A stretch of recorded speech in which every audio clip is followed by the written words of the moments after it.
listening to the AFTERBUZZ TV network, now the largest new media platform on the web, and your #1 source for after-show entertainment. Very good, King Johnson.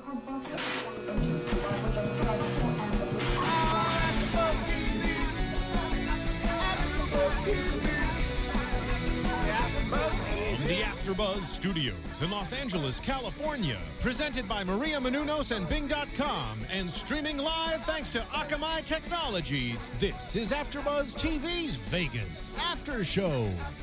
We'll break down tonight's episode and get you all the latest news and gossip. If you'd like to buzz in on tonight's show, you can buzz us at 424-256-1729. That's 424-256-1729. And now, another post-game wrap-up show for your favorite TV show. It's AFTERBUZZ TV's Vegas After Show. Good afternoon, good morning, good evening, AfterBuzzers. Vegas for doing. And today, we're doing episode 19, season 1, CBS's Vegas. I'm your host, Thaddeus Massey. And joining me in the studio today is... Bamm, Ericsen, Nick Perdue, and Aimee Garcia. Aimee Garcia's in the house! Oh my God! Aimee Garcia. Can you guys believe this? Aimee Garcia of CBS's Vegas and Showtime's Dexter and a million other in one projects that we're going to talk about that she's done and doing and coming up. We're just delighted, and the pleasure is all ours for you to be here, gracing us with your incomparable presence. Oh, you guys are making my heart is beating. So you guys talented. I'm so glad this day finally came. Okay, we can wrap the show now. I'm done. I'm good. So let's talk about this episode. This episode was a kind of a pivotal episode for some characters on this show. I mean, it was juicy. Yeah, it was good, especially for Yvonne and Dixon. Oh my goodness, it was cracking up. So let's start off with Dixon getting bamboozled. Thrown in the slammer. He gets thrown in the slammer. He gets terrible. He gets framed. He gets set up, or they tried to set him up, and they came close. It was like a real good, like very detail-oriented setup. Yeah, I think it's always good when it's close to home. You know what I mean? When you're the law, but you end up having to, like, you know, deal with different things because it's your own kid. And I think Carrie-Anne Moss's character has a good point where she's like, would you turn a blind eye if it was anyone else but your kid? It's true. So. And you know that Ralph would have been like, how are you going to hit a woman? And you blah, blah, blah. But, of course, he's biased for obvious reasons. He knows that his son didn't do this. So he's obviously going to, you know. But I like the fact that, you know, Trinity kept a little balance with the situation. We like to call her that sometimes. Oh, gotcha. Because she's the bomb. Yeah. We love Carrie-Anne. But her character, the ADA, she has to keep the situation balanced in order for the, you know, justice to prevail in the right manner. And what's interesting is they were having a prosecution team from Jefferson County take over the case because they said no one's going to touch the lambs out here, and they know that there's not going to be any. But she comes around at the end when she's like, boys, put your guns down. Right. Because you will all be arrested if you kill someone in front of, you know, an attorney like myself. Exactly. So she comes around. Dead. That was a funny scene because I was like, well, what's to stop them from shooting you too? Because, you know, Vegas is full of shallow, like, graves out there, isn't there? So it's, like, really funny.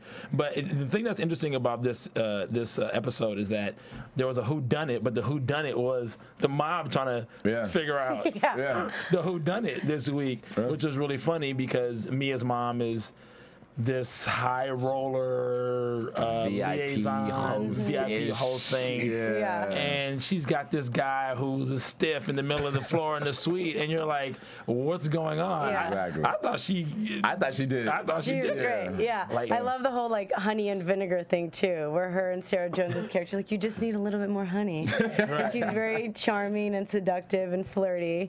And then, you know, Mia, like, whips the guy, and she's like, and sometimes you need vinegar. Yeah, you know? That was great. So, you are your father's daughter. He did raise you. Yeah, the women in the show, especially this episode, I think are pretty badass. Yeah. Especially for women in the 60s. Especially at that time. And what's the actress's name that plays Melinda that plays Mia's mom. Yeah, Melinda. Because I just. But she's so sexy. Like she has this MILF cougar thing going on, and she comes across her presence. Melinda Clark. Thank you very much. She's got it going on. Yeah. I mean, she comes on and she's just her presence is just she commands that. You know, it's crazy. Like, and I mentioned this was so funny when she first came from valet and she was walking to the hotel. I was like, that's Mia's mom. Really? You called it? I called it because she just has this swagger that only like a Mia 20 years from now would have. Yeah. Like how she came across, and it was her. Who can hold her own in the boys club, you know what I mean? But still keep it feminine and sexy and milfy. Yes, very milfy. I like milfy. A little touch of honey. That little touch of honey keeps it. So what do you guys think about how their relationship is developing? Mia and her mom's relationship. I like it. She was kind of cold at first. It seems like Mia's coming around. She's coming around with Jack. She's coming because this is what Mia needs right now, you know, because like she was flipped upside down. Her little world was flipped upside down. And then now, you know, she has, Jack isn't that bad, you know, because she still has this little place in her heart for him. Yeah. And then, you know, so like she sees that he's really doing his job, and you know he had to do what he had to do. And then her mom comes, and now you know her mom essentially is the only family that she has. Exactly. And I think she has insight to her that no one else has. Like when she says, when you looked at that cowboy, that's the Mia that I know. And you could tell that even though she walks away, it has an impact on her, and she considers, you know. And I think that even though she really doesn't want to let her mom in, and what relationship is fun if you start out loving each other at the beginning. I like that they were cold to each other and there was a great distance, but they're coming around and they're learning that, you know, even though you're honey and I'm vinegar, we can still kind of work as a team, you know? Coexist, yeah, exactly. And although Mia has sides of her father, she also has sides of her mom as well. And she doesn't really like that side, but the mom really kind of puts her into place and perspective on certain things that she needs to know, especially when it came time for the whole vinegar thing, when she needed to kind of soften up. You can't always go hard at a man. Exactly. Like, especially if you're trying to get information. So she was like, okay. That's for sure. She was like, let mama show you how to use your femininity. Your eyes are as deep blue as the ocean. Oh my gosh. You tell that. He's like, like the Pillsbury Doughboy. He's like giggling this guy. Yeah. I'm like, oh my gosh. But you're right, she's not afraid. I think that Mia sometimes overcompensates for being in a man's world and tries to kind of take away her femininity. And it's good that her mom's like, look, you can, you know, you have both weapons. Right. Use them. Yeah. And you know, what I think it is too is because she just hasn't used it. She suppresses it. Yeah, because she hadn't needed to use it. So now, even in the bedroom, she's very like, I must leave now. To the left. To the left. Yes. Okay, I'm done. Yeah. Get off. Exactly. You know, even her mom had told her, you know, if you continue this path, you have to have some fun, or this lifestyle will kill you. So. Right. Yeah. Right. So she's basically telling her, go get your man.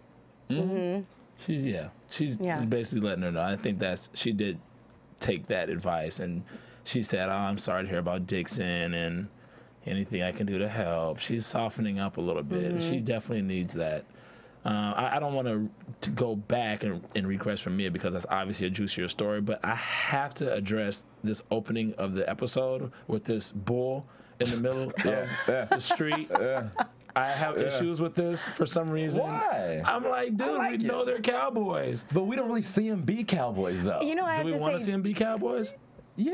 Well, Taylor worked so hard on his lassoing. I mean, I'm saying, in between every take, he had a lasso and was practicing and was actually lassoing anybody that would walk by to practice. And he put so much effort into practicing because he's like, I'm doing the bull scene in a couple days and I really want to look like an actual cowboy that lived on a ranch, that grew up on a ranch. And he worked so hard. And then I saw the episode and I'm like, Aimee, that's it? Did he lasso you? I don't know if I can tell you. No, he did, and he's actually quite good. He lassoed me amongst many other people, but you're right, he didn't get a chance to show his skills. I thought that opening was. I didn't even know what to think. I liked it. I did. Me personally, I was like, okay. First of all, why is there a bull out here? Right. But then when you see him ride up on the horse, and you're like, oh, okay, you already know what's gonna happen. So it was. Then he pulls up to valet on the horse. Yeah. Why not? But I will say, Dennis has like 10 horses or something. Like he actually loves horses and he loves to ride them and he takes care of them. So I think I liked that, he got to. Yeah, it's very nice. Cowboyish of him, but yeah, it was maybe needed to be a little longer of a scene. It was funny, but it was a little bit of a shocker. Yeah, it definitely shocked me. I was like, is this the right? Wait, am I on the right channel? Oh wait, Dennis. Okay, Dennis is okay. National Geographic. It's the right show. Yeah. it was very funny. Discovery Channel. Okay, so back to this whole whodunit with Savino and his I don't know his handy guy. His one goon, but no, and you saw that this guy's hilarious. You saw who came back this episode though, right? His boy, the one that was missing, his number 2. Yes. Yeah. Because I was like, right when I saw him, I said, yeah. Glad he's not dead or something. Yeah. So he comes and knocks on the door, and it's like the well is downstairs. He's looking for Mike. Was it Mike Parcell? I don't remember his first name. But it's Parcell, and he comes in there, and the guy's stiffed out on the floor, and I guess he was hanging out with this guy who's the whale. I guess this guy is like a big time gambler or whatever, and he took him for a couple of G's. So now he's looking for his money and his watch and his great grandfather's watch. Yeah, which is funny to watch these guys go through an investigation and keep this body on ice. And he's like, this thing is not going to be enough. He's like, make more than one trip. It's like, this guy's funny. This guy's always saying something that's like totally dense. It's like they're doing a good job writing this guy's character. Yeah. So you got to hide this. They got to hide this guy and then find out what is going on. The whodunits for me, we've been juggling this whole whodunit thing like all season. Yeah. Like the whole whodunits. Who's them all? Right. Yeah. Right. But it was funny. I liked how they reversed it. They spun it and put it in because you can't have. I thought it was really funny how Mia was like, well, let's call the cops. Yeah. That was hilarious because let's call the cops. Yeah, and Chickless is like, no. Yeah, right, because you're going to have the whole FBI. The FBI is already on us like tough, so there's no way. We got to figure a way to get this guy out of here and figure out what's going on. But while they're doing that, the whole thing with Dixon actually was the main focus. Was the meat of this episode. Yeah. And I love how Ralph went to go confront Barry Silver. Of course. Slapping Yvonne Such around. a slime Who do you ball. think you are slapping Yvonne around? I would have beat him too. I gotta say, I was driving home with a black eye after that episode, last episode where he, attempts. Roughed you up. And I thought, oh my God, if I got pulled over and I have a black eye, would I be taken in and would they ask if I was dating someone in an abusive relationship, or would I get out of the ticket? Because it looked so real. And I forgot that I had a black eye, and I was like at Whole Foods, and people would just look at me like, oh, dude, I'm so sorry. And then like, why is everyone looking at me like that? And then I thought, oh, I forgot. I came straight from set, and I just, did the attempted rape scene, and I have a black eye. But everyone looked at me so sad, like, oh gosh, poor girl, that poor thing. And then I realized, I was like, oh, it's just makeup. But yes, Barry Silver, slime. Barry Silver. Slime bag. Slime ball. Okay, so this is what we want to know. This is one of the things we want to know. Okay. Were you actually singing? I was. You were. I went in studio, and I recorded, and I lip synced to myself on the day. Yeah. But yeah, I've never sang in a studio before, and thank God for never sang in a studio. Wow. Interesting. Well, we are in the studio right now. Multi-talented. Oh, jeez. And you do have headphones and a microphone in front of you. So if we can just give just a little taste. I mean, not even a full 16, maybe just an 8. Yeah. Just 8 bars. Bésame, bésame mucho, como si fuera. Oh, God. I'm singing in Spanish. Oh, wow. No, that was good, though. That was good. I'm totally blushing. You guys are making me blush. Wow. You made me blush. I know. And we already know she could dance because I saw her go for it like about. You did? Yes, Oh, that warms my heart. That really warms my heart. And you know what's funny? I wasn't doing like the typical journalistic research. I was just flipping, and I saw it on Netflix, and I was like, wait a minute. I was like, I gotta watch this. So I watched it. This girl can dance. Yeah. You talking about triple threat. Okay, so acting, dancing, and she can sing. Oh, that's very sweet. I did do all my own dancing, actually.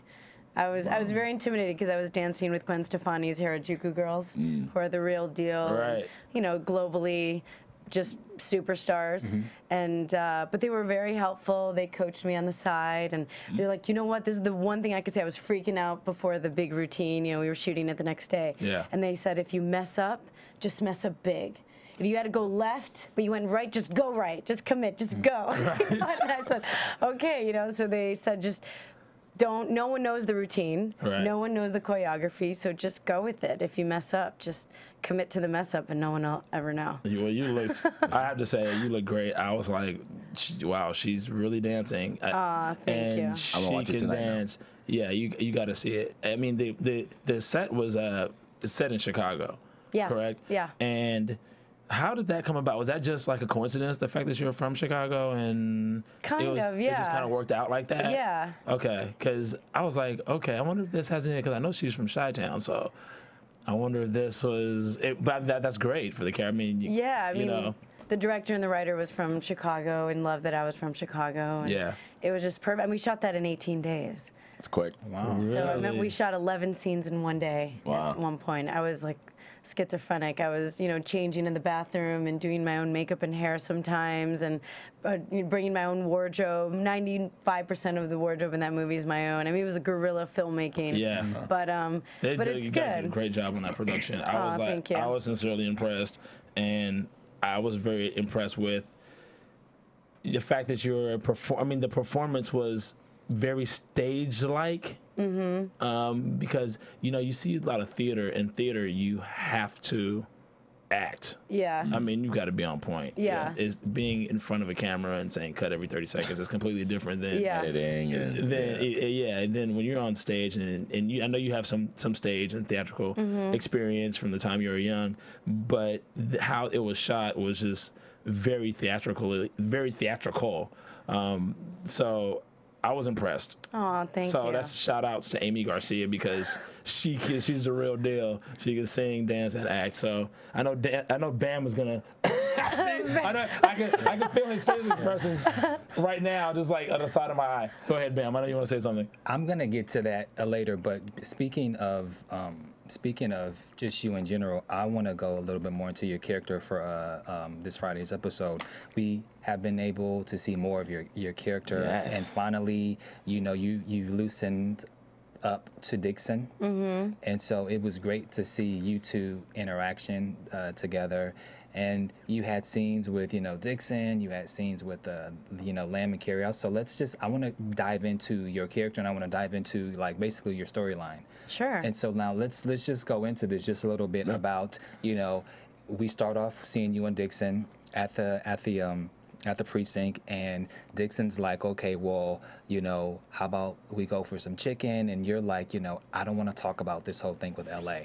Yeah. And so that kind of opens up what happens to Dixon and your support and stuff for, you know, so your stuff. So like, what are your thoughts on the Dixon and Yvonne storyline?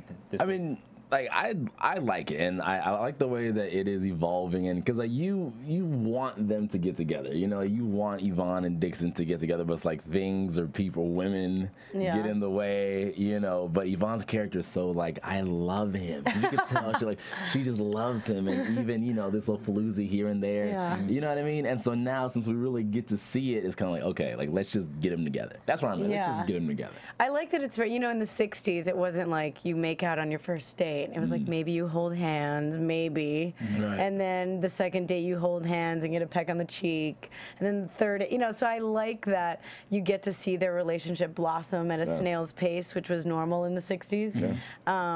And I like that she's, you know, really bossy with him, starting with the Christmas episode where she slaps him in the face. And she throws ice at him. But as you know, it's like in kindergarten. If you like a girl, if you like a guy, you hit them and make fun of them. But I think you know, he's such a playboy. Even from the pilot episode, we first see him running in his underwear away from some guy's wife. Right. So he's a playboy, and so I think she thinks, all right, you go sow your oats, you know, and do whatever you got to do. But then when you're ready to be with a real woman, who I love, by the way, that you called when I came in to do the Dexter talk. They're like, those guys love you. They keep calling you the ethnic name, Yvonne. And I'm like, oh, really? The other.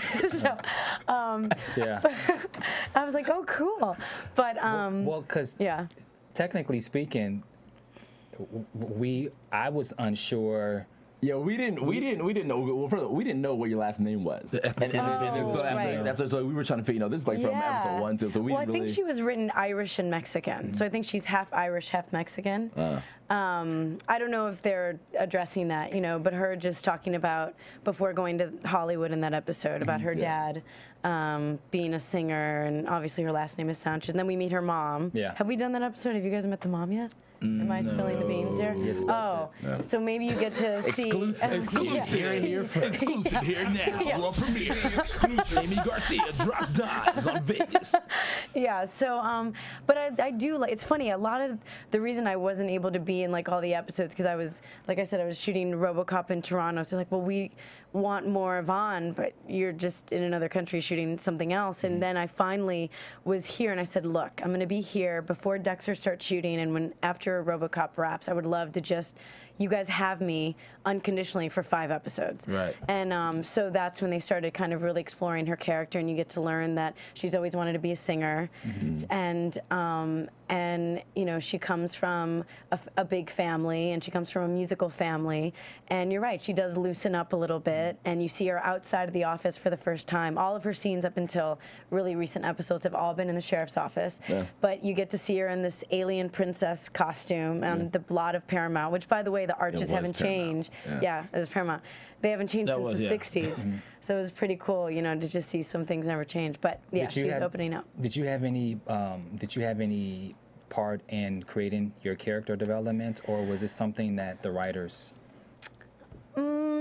Both. So, you know, I actually know one of the writers. I've known him for a long. I went to Northwestern in Chicago for college, and one of the writers is married to someone I knew from school, and I just started saying, you know, I love this role, and I really thought why a Mexican girl would be in Vegas in the 60s. And I thought maybe her mom was a Rita Hayworth type of performer where she was a dancer and she had to come to Vegas and bring the girl, and she's, you know, raised by a single mom. Maybe her dad was a musician and was in like a band, or maybe her dad was an actor like Desi Arnaz in the 60s, I Love Lucy. And that's all I said. I just, you know, because I felt really comfortable with this writer who's actually now working on The Walking Dead. He's very talented. But and then all of a sudden, you know, 9 episodes later, the storyline comes up about her dad, and he's like, you know, I gotta tell you, I think that planted a little seed. So I give him full credit because he developed it and went with it and pitched it to the writers and created it. But I did, you know, every time I dive into a character, I always come up with backstory, and I just mentioned it to him in like a 5-minute conversation over the phone, and then 7 months later, it ends up being on screen fully developed. So, because I think that's part of my responsibility. Like when you hire me as an actor, if you can read, then anyone can be an actor, you know, anyone who's literate. But I think the reason that you're hired to be an actor is to bring backstory, to bring life to something, and even the posture. Like I thought in the 60s, if you notice, Sarah Jones's posture, you know, plays Mia, her posture is impeccable, and she almost glides like a ballet dancer. And I thought women in the 60s, when you're wearing the vintage, I mean, all the clothes is totally vintage. So it's all one-of-a-kind pieces. There's no doubles. You can't just like buy 5 of the same shirts from Walmart. You know, it's the costume department is excellent. I think I hope that they get nominated for an Emmy because they really deserve it. So you're wearing these period pieces and these really tight pencil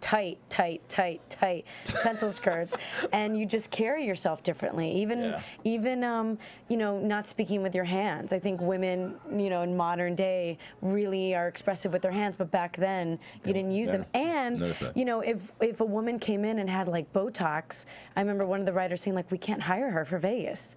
because that wasn't around back then. So there's certain things that you have to take into consideration when you're doing a period drama, like certain haircuts, even if they were a great actor, but you know, they didn't have like a period look to them. And they're like a lot of women also with like, you know, huge fake boobs. We just can't hire them because that wasn't like around in the 60s. They did have huge real ones though. Yes, they did have huge real ones. Yes, that is very true. Those ones did exist. No, I'm just joking. But anyway, what I wanted to mention real quick was that what I liked about your character in the beginning, before you had to take off to Toronto, RoboCop, which is dope, like beyond that, whatever.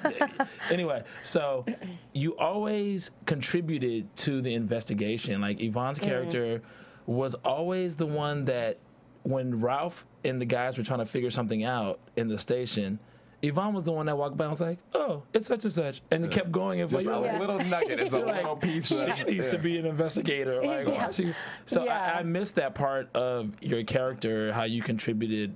And it was like intangible information that they needed to solve stuff. Like that only a girl would know. Like the bus. The bus of the Right, like last Tuesday. I'm like, who's going to Tucson? Or they couldn't find like a mistress or something, and I'm like, just figure out jewelry. Any guy that has a mistress buys her jewelry, figure out where he had the jewelry stand, you'll find your mistress. Right. Yeah. And Ralph's like, oh, that's a great idea. But you would only know that if you were a woman. Right. You know, and you're right, there's a lot of junk in the sheriff's department. They're like, you know, they need more ladies up in there. Yeah, they definitely do. It's nice to have her around and just be super whip smart.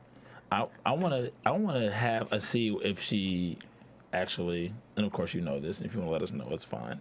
To get a little more, maybe a promotion or something in the sheriff's station. Yeah. I don't know. Maybe goes out on a case or something. And yeah, well, again, you know, they wanted, I think, her to go on some case. I guess there was, you know, it was like a swimming episode. A girl was found dead in the pool or something, and I was I, you know, just when you're doing a huge studio movie, they're not very cool with you flying back and forth. So they wouldn't, you know, let me go for good reason. Like, we own her, and so Yvonne was supposed to be out on that case. So it's interesting how, you know, a lot of storylines and stuff change even through actors' availability. Like if someone's not available, or you know, even on Dexter, I had a Lewis Green, you know, who's my character's boyfriend, ended up doing a Broadway show, and so they had to cut his, you know, episodes down to just 3. But you never think of that. You think it's always planned, but a lot of it has to do, or someone gets pregnant, or, you know, just. You mentioned availability. What's really interesting about availability is when you go to our AfterBuzz TV iTunes, we have so much available for you here.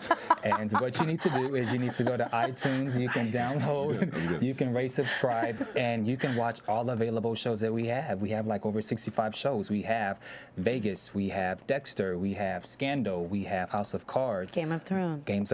Thank you, Game of Thrones. So make sure you guys go to iTunes, download, rate, subscribe, tell a friend. It really helps the station here at AfterBuzz TV. Yeah. I like that. And you can stream them on your iPads and on your iPhones as well. And your Androids as well.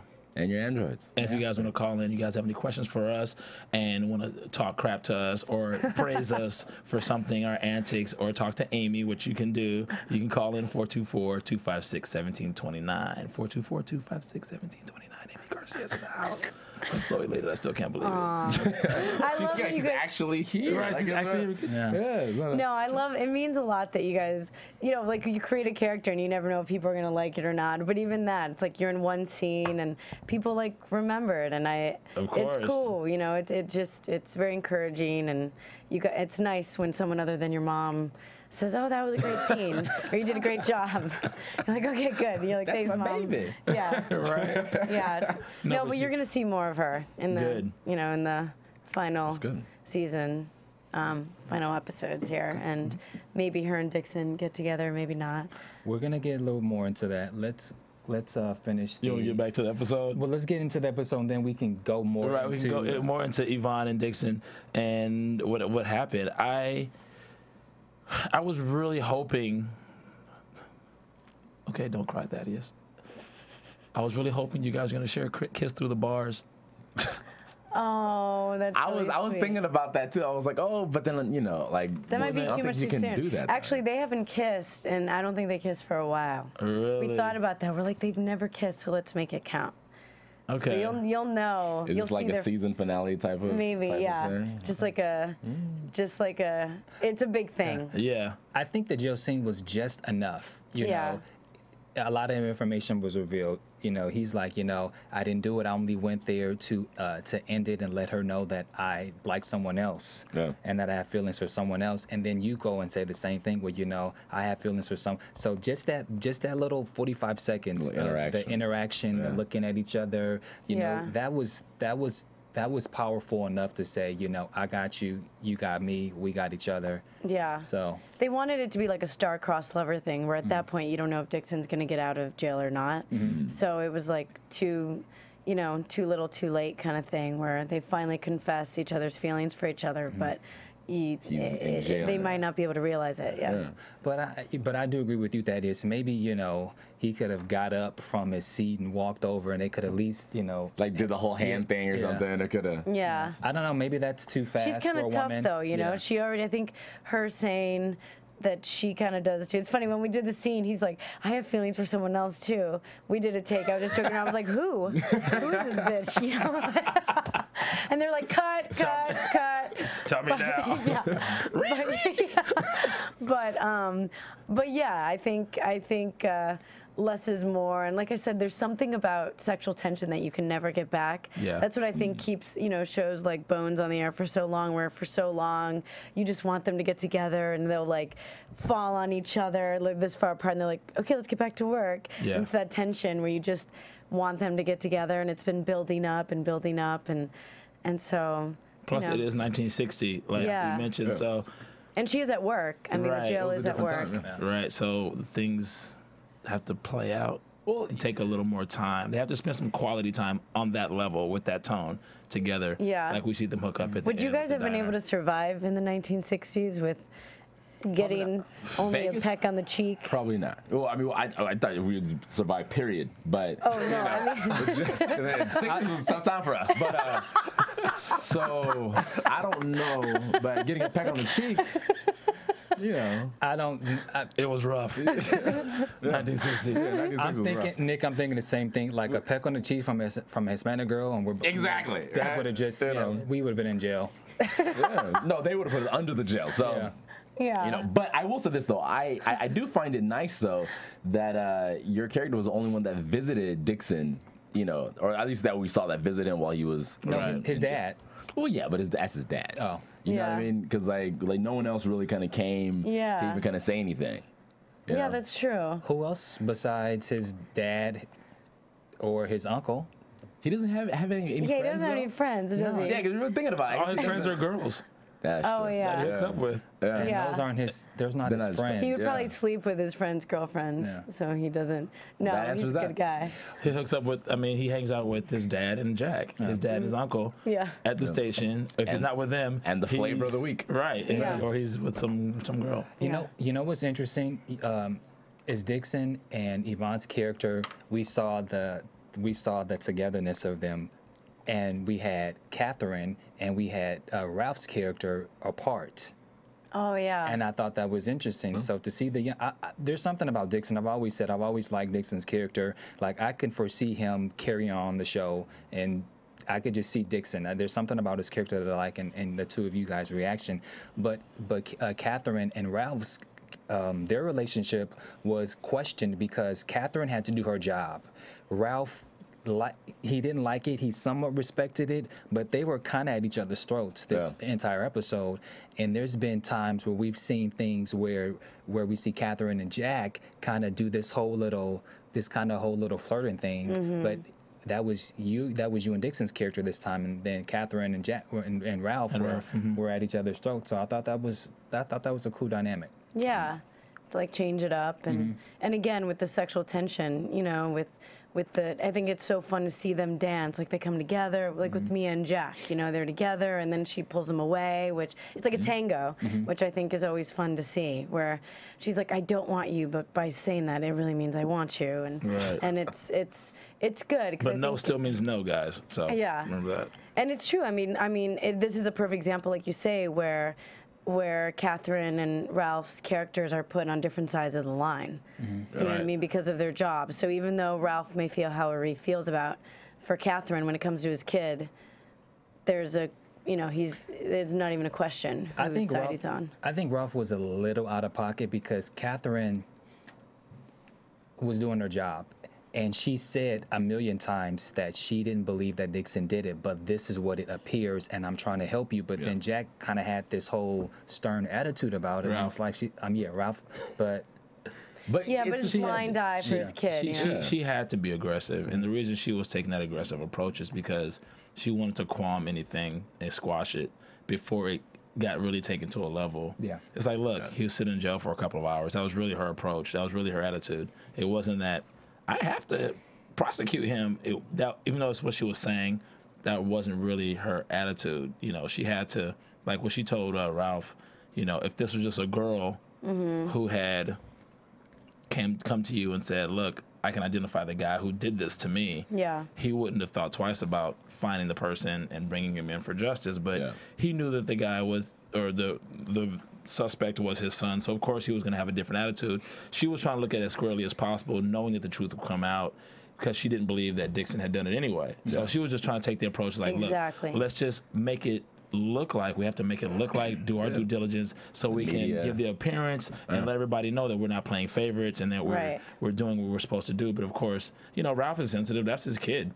And he already has issues because he wasn't always there for his kid. And Jack did a lot of the raising. So he's very sensitive to being there for him. And I mean, we've seen that in episodes earlier when he didn't even, you know, Dixon had to prove himself by even going on investigations and all this. Like the time that Dixon shot the guy in the back, killed him, the guy lands in the pool or whatever, and you know, he's like, look, if I wasn't here, you'd be, you know, I think Ralph didn't even care about that. Ralph was like, you shouldn't be here to be in that situation. And he's thinking like a father as opposed to, you know, which is normal. And they had a good father-son relationship today. Like Jack obviously took a back seat.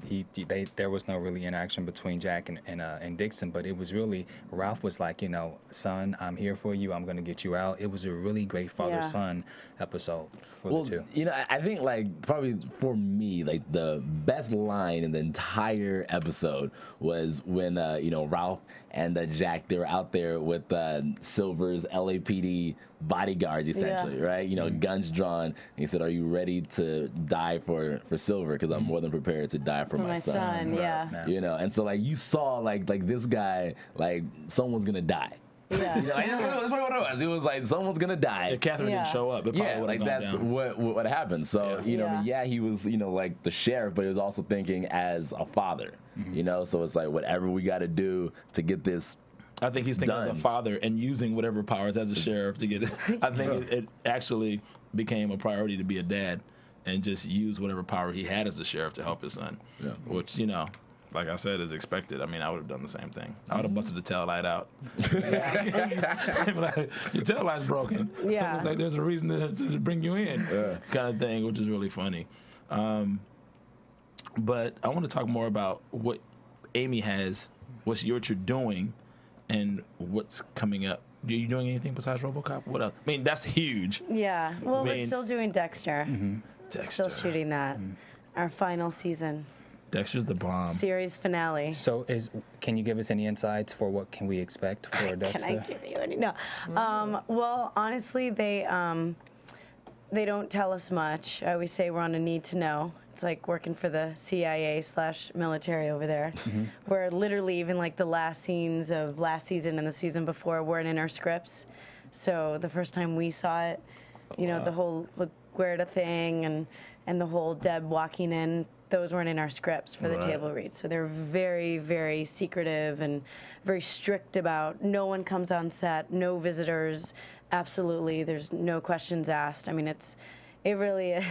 Wow. I feel like it's very tight-lipped. Yeah, I'm working for the White House or something. But because then it takes the fun away from you guys. In fact, I heard this story. I think someone in previous episodes posted that they were going to be on Dexter, and all of a sudden their Facebook Showtime calls like, you got to take your Facebook down. And I thought, oh my God, it's like they're like really like badass.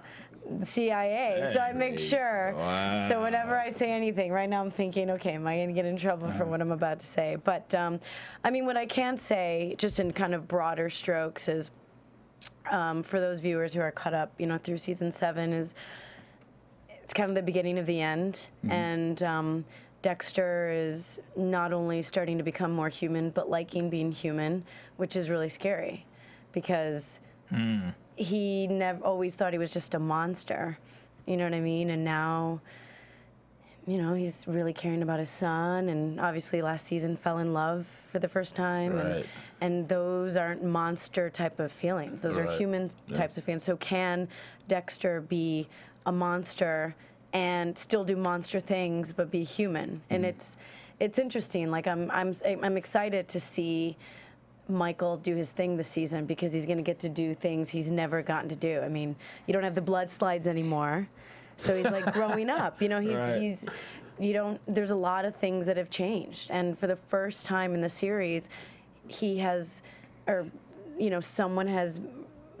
partaken in murdering law enforcement and someone who doesn't fit the code at all. Right. So that kind of opens Pandora's box for season 8, because to kill someone who doesn't fit the code is so against everything that Harry taught him, and so against what he knows. And now he had to throw away his blood slides. He has someone who doesn't fit the code at all, who he kind of knows is no longer. So it's kind of.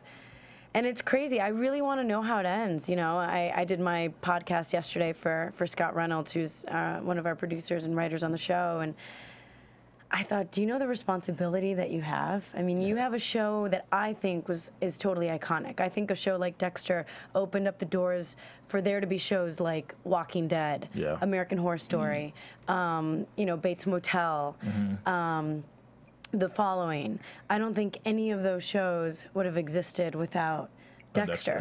And it really changed the face of television. And it's, 8 years later, and 13 million Facebook fans expect you to end this epically. And I don't think it's going to be a Sopranos fade to black kind of thing. Right. And I said, do you ever have trouble sleeping as a writer, knowing that you have all these people that are invested in these characters, and as you guys know, the Dexter fan base is so fervent. Like they really, they love it, they hate it, they're very vocal about it. So I think last season was fantastic. I think Trinity season is unparalleled. I think that probably is one of the best seasons of television ever, and we shall see. It's. You think there'll be closure? I don't know. Because sometimes they leave you hanging. Sometimes. That's true. So, and that's probably one of the reasons. I mean, that's probably could be a movie or something like that. I have no idea. I mean, how do you guys think it's going to end? If you had to guess. I don't know. Can you really have a happily? I don't think you can have a happily ever after with Dexter. I think there has to be something where it just kind of. I think there's gonna be a little twist. Like it may be happening, but there's gonna be a twist. Like it's shocking. Like, oh my God, and then that's it. That is true. I have to say, even being behind the scenes, and I say this all the time, but I get paranoid with my script because they're all watermarked. So every script that we get has her name on it. So if it gets lost or if they can track it back to you. Again, I'm telling you, this is like military operation. So I won't even leave a Dexter script in my car, and if I ever go to an event like straight from work and I have to put the script in my trunk, I am sweating during the whole event. They're like, you have a glow, and I'm like, yeah, I have a glow because I feel like someone would rather take that script than my car. I just get so nervous. But even though I've been part of the show for 3 years, and they just made me a regular this year, which I'm really excited about. Congratulations! Thank you. I'm really excited. I just am constantly amazed at how I don't expect when I'm reading. So it's like a great book. I grab it, I read the script right away, and I think, oh my God. And out loud when I'm reading the script, I'm laughing. I'm saying, oh, no way. I'll go back and see if I really read what I thought I read. So it's crazy how the writers, even after 8 years, which is almost a decade, can continue throwing curveballs, even for the people behind the scenes. Right. We're also amazed at your career, period. As far as TV is concerned, you've been a part of some really great shows. You've been on Hawaii Five-0. You've been on all the CSIs, CSI New York, CSI Miami. You've been on Trauma. You've been on Bones. You've been on Las Vegas. So your TV career, when you were back at Northwestern University, did you think that all of this success would happen? I actually didn't know for sure that I was going to be an actor. I actually started as a dancer when I was about 7 years old. It was my first professional gig. And then I actually went to Northwestern for economics, journalism, and French. Right, because you triple majored. I triple majored. Jeez. I know. People are always like, why would you triple major? I'm like, because she's a triple threat. Yeah. So I actually did commercials as a kid with Michael Jordan and Sammy Sosa and Charles Barkley, and I speak Spanish too. So I would do McDonald's commercials, and I'd be like, "You should eat fries," and then I'd be like, "Deben de comer las papitas fritas," you know, and I would just do the same commercial in 2 different languages. And I just worked as an actor. You know, doing theater during high school to pay for college, and then once I finished college, I thought, well, I guess I should get a job, you know, using my majors. So I worked in finance for a little bit. I was a mutual fund analyst for an investment survey company in New York. Really? Wow. And then I'll never forget this. I got a job offer from Morgan Stanley to be in their mergers and acquisitions department. And I really had to make a decision. I never thought I wanted to act forever, because up until that point it was just something I did to pay for my school, but I loved it. You know, it wasn't really a job. It was like, I get to hang out with Michael Jordan for 6 hours. After 6 hours, what do you ask the man? We would just sit there in silence, and it's like me and MJ just chilling. You know, you're like 7 years old. I asked him everything I could think of, and then so to me, acting as a kid wasn't work, and doing theater in Chicago was just fun. And then I remember being in New York and thinking, oh, I think I just have to face the reality that I love acting. I didn't want to. I didn't want to like doing something that I loved doing and that came really easily and that I saw as a hobby.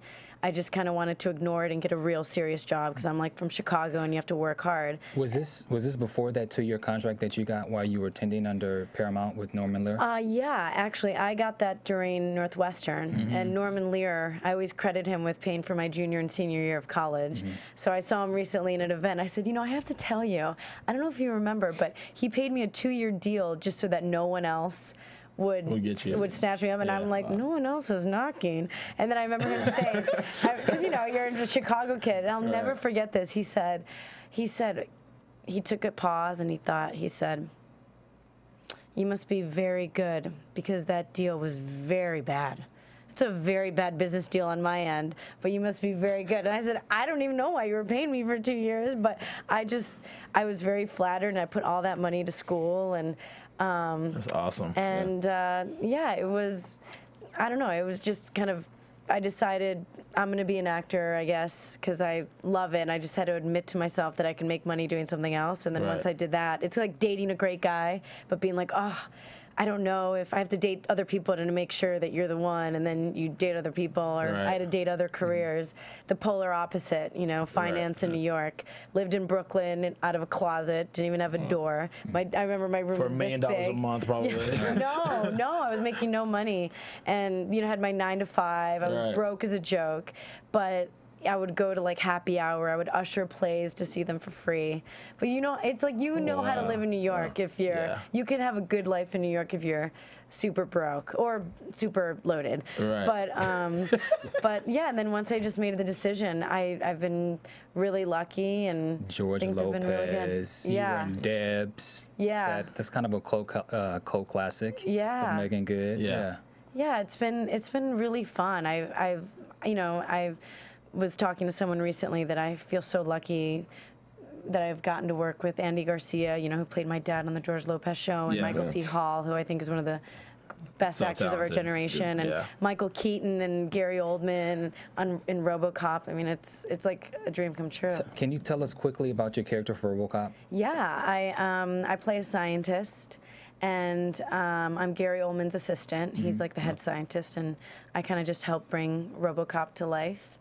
And she's very smart, you know, PhD in multiple things like biology, chemistry, computer, brain interface, psychology, biology, computer programming. She's just really smart, PhD from MIT. And we can look forward to that in 2014, right, February? Yeah, February 7th, 2014. And it's pretty cool. I had a geek moment. I was in between Michael and Gary, and we were just talking, and I thought, oh, God, I'm in between Batman and the Commissioner. The legends. Dude, legends. Legends in the game. Those guys are obviously it's a test to your talent, that the fact that you know you were cast to work with these guys who are just so incredibly talented. Yeah. It's a tribute to your talent. And the director too, I have to say, it's not going to be like a cheesy remake. Like, the director is this Brazilian amazing documentary filmmaker who did this franchise called Elite Squad, which won him the Golden Bear in Berlin. Okay. And he's so good, and he's very raw and gritty and unapologetic, and he wants to make RoboCop that way. So I think it's gonna be pretty cool. Well, if I was Norman Lear, I would have bought you out for 4 years, paid for all your years of college, however long you were there, because you're incredibly talented. You don't find a lot of ethnic actors that have this all-American sensibility and this likability, and you definitely possess that. I can see why your team, you know, pushes you and manages you the way they do. You definitely have this all-American girl quality about you, which is definitely something that's hard to find. That sensibility you don't always really get from. It's natural. It's just very natural. You're the girl next door. I expect you to work for a long time. Especially, definitely. I mean, look at you playing this MIT scientist. You know, so those are the kind of roles I expect a lot out of you, young lady, coming here. And that's the daddy voice. I expect a lot out of you, young lady. You know, no, I do feel, especially like, you know, being a woman of color, you know, I'm half Puerto Rican, half Mexican, so I always say, my dad always said he's like, because, you know, Puerto Ricans are African, Spanish, and indigenous mix. Yes. So I feel like I have to, like, this responsibility to represent women of color well. Like, we're educated, we're smart, but I thank you. I appreciate that, because I do feel like I want to pick my roles that just are full, fun, smart, all-American roles, especially for women of ethnicity. So I appreciate that. Very relatable. You're very, very relatable, as you've been very relatable here with us. And thank you. I mean, it's been a pleasure just having you here. Just your energy. This girl's like has one of the most positive energies I've ever been around. I'm serious. Some people are just like, so blah blah. Okay. You were born where? Okay, cool. So next. I mean, I want to keep going. I'd go for like another hour, but I know they'll slap the what out of me, and they're like, Thaddeus, I can't believe you, boo. So predictions? So you guys want to go into predictions for next week? Let's do predictions for next week, episode 20. Your AfterBuzz TV predictions. So I would ask Aimee this, but I don't know if it's ask her. Let's ask her. Okay, Aimee, what is your prediction for episode 20?